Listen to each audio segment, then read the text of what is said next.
Hey,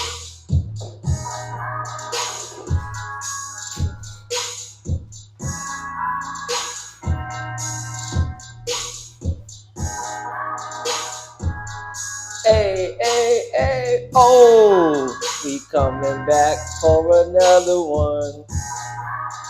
So sit back for another one. It's the Juiced Up Show. 21 episodes. All up in my freestyle shit. Smoke a couple bong rips. Talking NBA Pistons. Anti-tanking. Yeah, let's get it. Yo, welcome to the Juiced Up Show. I'm your host, Jake, Juiced Up Accardo, episode 21 of the program. The Juiced Up Show is basically ESPN meets TMZ. The two rules of the Juiced Up Show is we don't do politics and we don't do religion. This week on episode 21, we're going to go over the Pistons-Knicks game from Thursday night, first game back from the All-Star game. We're going to go over some anti-tanking rules that Adam Silver announced for possibly next season. That's the commissioner of the NBA. And then we're going to talk about a little NFL, even with the season over. There's been a lot of talk about the Eagles wide receiver, A.J. Brown, where a possible landing spot for him could be if he gets traded. We're also going to talk about Tyreek Hill being released from the Dolphins and a landing spot for him. And then if Max Crosby is going to get traded by the Raiders or if they're going to hold on to him and try to rebuild their defense around him. And then at the end of the show, it's the Juiced Up Takes.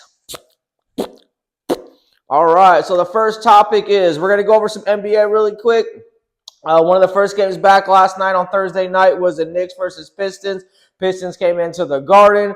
They were down a couple guys in their front court, but it didn't hold them back. It didn't slow down Cade Cunningham. They didn't have any all-star rust, and they came out and smacked. I'm talking smack, backhand, all that stuff. They smacked the Knicks pretty bad. Cade Cunningham, I think he dropped a 40-piece on him, looking pretty good. His name is now getting circled on the MVP conversation for the season. But the Knicks got a problem with the Pistons, that's for sure. And if the Knicks got to face the Pistons in the playoffs, I'm taking the Pistons in 6 games with the way it's looking right now. In the regular season, the Pistons have beat them like 4 times, I think, around there. They've smacked them up a few times. And then this game coming in right after the All-Star break, being shorthanded, smacked them up again. So the Pistons are definitely not timid of the Knicks. They're ready for it. They want it. They want all the smoke. So I think the Pistons are ready for that challenge, and they've proven it so far this season with the Knicks. Now with the Knicks, last year with Thibodeau, obviously they were better defensively. You bring Mike Brown in, you kind of go a little more offense, and now their defense is kind of fallen off. They can't really figure out how to get Karl Anthony Towns involved early in the games, or kind of just how to get him more involved in general. And Jalen Brunson's still out there doing his thing, but just doesn't have a lot of support. So I think, this is not like a knock on Mike Brown, but this is kind of the same thing with the Sacramento Kings. They had a great offense. His voice kind of wears you out after a while, and he ended up getting fired from there after like 3 years of rejuvenizing that organization, and now they're kind of in the tanking periods again. So the guy's a great coach. He's able to build up a team, get them going offensively, but they're just lacking the defense like Coach T did last year. Thibodeau was big on defense and obviously playing, guys a lot of minutes and not getting guys any rest. So we'll see how the Knicks finish off this year, but it's not looking good for them if they got to face the Pistons in the playoffs. And then you got the Celtics already at the 2 spot, so they're just falling back even more. You got the Cavs with Harden now. They're going to be making a run. So the Knicks could fall into that 4 or 5 seed, and they could end up not making it out of the first round possibly. You never know. So we'll see. We'll keep an eye on them, and we'll talk about them a little more later on in the year. And then we'll also be following the Pistons too. All right, and then also next up with NBA was the commissioner, Adam Silver. He announced that he's going to be working with some owners and general managers next year to hopefully get some anti-tanking rules passed. There's going to be quite a few hurdles. I'm sure he has to get a certain amount of percentage of owners to go along with this, as well as probably the players union, I'm guessing. So they definitely want to implement some anti-tanking rules after what's going on this year, like just the blatant the blatant tanking that's been going on, like with the Jazz sitting guys in the fourth quarter of games they're winning. Indiana pretty much mailed it in at the start of the year, which is unfortunate for their fan base because they had just made it to the finals the year before, and then the next following year you win like 20 games. So that's pretty disappointing. The fact that these players and athletes are okay with it, that they don't speak up and say anything to their coaches or to the ownership or anything on social media, especially with all these podcasts that these players have now or that their buddies have, ex-players even have. So it's kind of unfortunate. Seems like the players kind of like it. They don't mind it. So we'll see what happens. But also with the tanking is the load management, which Stephen A. Smith from ESPN, he thinks that's a bigger issue is load management, people paying hard-earned money to go see the games. And then at the last minute, there's a guy sitting out. It also affects the betting of the game. Guys sitting out at the last minute. So does the tanking. So, the NBA, they're getting it from every direction. They're getting it from the media, the fan base. They're getting it from their betting partners, either FanDuel or DraftKings. Like say, hey, man, these tanking is losing us money. We're not winning right now because these guys are tanking and it's messing up the spreads and people are winning more than they're losing. So hopefully Adam Silver, the NBA, they can get this under control. It's been a big conversation this whole year. Already past the halfway point. We only got about 30 games left in the year. So hopefully they can figure out something in the offseason to counter this anti-tanking and to, just get rid of it and just have some honor, have some integrity, have some, have a competitive spirit out there and try to win some games. All right, next up, we're going to transition into some NFL. There's been a lot of talk about A.J. Brown and the Eagles. Obviously, if you follow the NFL, you kind of know that he's definitely, I guess you would say, a passionate player. He wears his heart on his sleeve type of thing. He hasn't been going well the last couple seasons with the OC, even though they did just win, the championship a couple years ago. Last year, a lot of issues with the OC, getting the ball, not getting the ball enough. And people are saying he should go back to the Patriots. He should go to the Patriots, that they could really use him.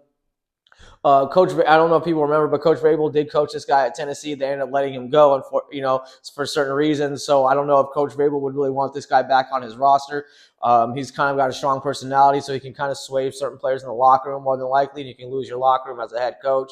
And then also being with the quarterback like Drake May, who's still young, who knows how much patience A.J. Brown's going to have with him with the way he was going at Jalen Hurts. And Jalen Hurts has been in 2 Super Bowls, like playoffs pretty much all the way through his career, won a Super Bowl MVP, won the Super Bowl as well. Strong defense, a lot of talent, of course, but he's still got those awards, and you can't take that away from him. So I don't know if A.J. Brown necessarily be a good fit with the Patriots, but he definitely needs to lead the Eagles. They need to start fresh. They got Devontae Smith. They're good at picking up players. They're good at drafting, so they can replace him. Maybe not the caliber of talent, but they can replace him easily and plug a guy in there to do a little bit better. I think also their focus has got to be on the OC that they just hired. I guess he doesn't really have a lot of experience. He's never really been a coordinator position, so we'll see how that development happens throughout the year, and this guy, if their new OC even survives this season. But I think for A.J. Brown, I know a lot of people are thinking Tyreek Hill should go back to the Chiefs. I think A.J. Brown would be a good fit with the Chiefs. He's not going to go against Mahomes, Andy Reid, and Coach Eric Bieniemy. They'd be able to drop a lot of plays for him. But I think, even though I am a Charger fan, but I would think A.J. Brown would be a good fit with the Chiefs. Mahomes throwing to him. It's a quarterback that he can respect, a quarterback that's won Super Bowls, a coach that's won Super Bowls, a coach with a lot of longevity under his belt, and very respected by his players in the locker room. So I think A.J. Brown will actually be a great fit on the Chiefs instead of Tyreek Hill. Tyreek Hill already went down that route. He already went down that boat, and there's no reason for him to go there again. He got his Super Bowl with them. No point of going back there and just trying to relive old magic and it's like going back to an ex-girlfriend. It's like, oh, what up? Like you run into your ex-girlfriend at the mall or whatever, like, or on Facebook, you on the Facebook, like, oh, trying to hit the DMs because, you got divorced or whatever, or you're single. And that's kind of what it's like. It's like, you don't go back to the ex-girlfriend, man. Just keep moving forward, keep pushing forward. I wish really the Chargers can grab Tyreek Hill now that they got Mike McDaniels at OC from the Dolphins. He already knows the system. He'd be a great plug-in for Herbert. Herbert obviously has a stronger arm than Tua, so a lot of the plays that Mike McDaniels is probably limited to do with Tua, he could probably do with Herbert because of the arm strength and his mobility. And he's a lot more accurate than, well, maybe not more accurate, but he can get the ball into different locations of the field than Tua could because of that arm strength. So I think Tyreek Hill, I think he would be a great fit for the Chargers. I think A.J. Brown would actually be a great fit for the Chiefs. That's just my personal opinion. All right, next, and then also, so the next one is Max Crosby, getting a lot of talk since the end of last season. He sat out the last few games. He had an injury, had a surgery. He's going to be starting to rehab shortly. There's rumors going around that he doesn't want to stay with the Raiders. The Raiders, I think, want him to stay, so they're trying to figure out how to make this thing work. I can see him staying there for one more year with their new coach, Clint Kubiak, just to kind of see how the team elevate, if it does elevate or if it kind of just stays, if it just plateaus at the same. But I can see him staying there and then maybe getting traded at the trade deadline if the team's not winning and not going in the right direction. So what my prospect is and my perspective is that Max Crosby will end up staying with the Raiders if they don't start winning or showing some projections of being good. Then I think he gets traded before the trade deadline during the season. What team would he be good at? It's hard to tell right now with the defenses. I don't know if Dallas could swing it or if a team in the NFC could swing it. I see a team like the Eagles trying to get a guy like this just to kind of make a big splash. So that's what they constantly do year after year. They somehow pull a guy out from nowhere. And, like, how did they get this guy? And then the guy ends up performing. I can see him going well with the Tampa Bay Buccaneers. It's a great locker room. You got Baker in there as a great leader. Their defense can use it. Warm weather. You're playing in Florida outdoors. So I can see him being a good fit at Tampa Bay as well. So we'll keep an eye on those three guys, A.J. Brown, Tyreek Hill, and Max Crosby. We'll see if they land anywhere in the offseason and, how the season is going to end up turning out for them and whatever team that they do end up on. All right. And now, at the end of the show, it's the Juiced Up Takes. All right, so Juiced Up Takes today. Actually, we got a good one. We're going to give a little shout out to women's sports. We had the women's hockey team, the U.S. women's hockey team, win the gold after like 20 years.